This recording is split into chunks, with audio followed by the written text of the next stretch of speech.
Hi friends, welcome to our channel. Keechurallu ఈ movie 1 hour 46 minutes run టైంతో ETV విన్లో తెలుగులో అందుబాటులో ఉంది భయ్య. 2022లో మలయాళంలో కీడం పేరుతో వచ్చిన ఈ మూవీ ఇప్పుడు ఓటీటీలో తెలుగులో అందుబాటులోకి వచ్చింది.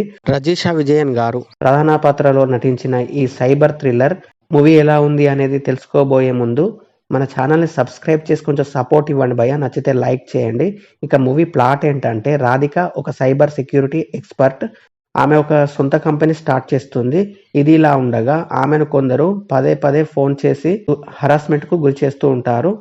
అలాంటి సమయంలో పోలీసుల నుంచి ఎలాంటి హెల్ప్ దక్కదు. మరి ఆమె ఏం చేసింది, తనను వేధిస్తున్న క్రిమినల్స్కు ఎలా బుద్ధి చెప్పింది అనేదే మిగతా స్టోరీ. మూవీ చూసాక నాకైతే పర్వాలేదు, ఒకసారి చూడొచ్చు అనిపించింది. స్టోరీ లైన్ సింపుల్ గానే ఉన్న మూవీ ఇంట్రెస్టింగ్ గానే సాగుతుంది. ఫస్ట్ హాఫ్ కొంచెం సాగదీసినట్టుగా అనిపిస్తుంది. ఒక 40 minutes తర్వాత నుండి మూవీ మెయిన్ కథ స్టార్ట్ అవుతుంది. రివెంజ్ డ్రామా టెక్నికల్గా ఇంట్రెస్టింగ్గా సాగుతుంది. ఫోన్ హ్యాకింగ్ నేరస్తులను పట్టించే విధానం బాగుంటుంది. ఇంటర్వెల్లో మరియు క్లైమాక్స్లో వచ్చే సీన్స్ ఇంట్రెస్టింగ్గా సాగుతాయి. మిగతా అంతా స్లోగా అనిపిస్తుంది. అడల్ట్ కంటెంట్ ఏం లేదు, ఫ్యామిలీతో చూడొచ్చు. బ్యాక్గ్రౌండ్ మ్యూజిక్ పర్వాలేదు అనిపించింది.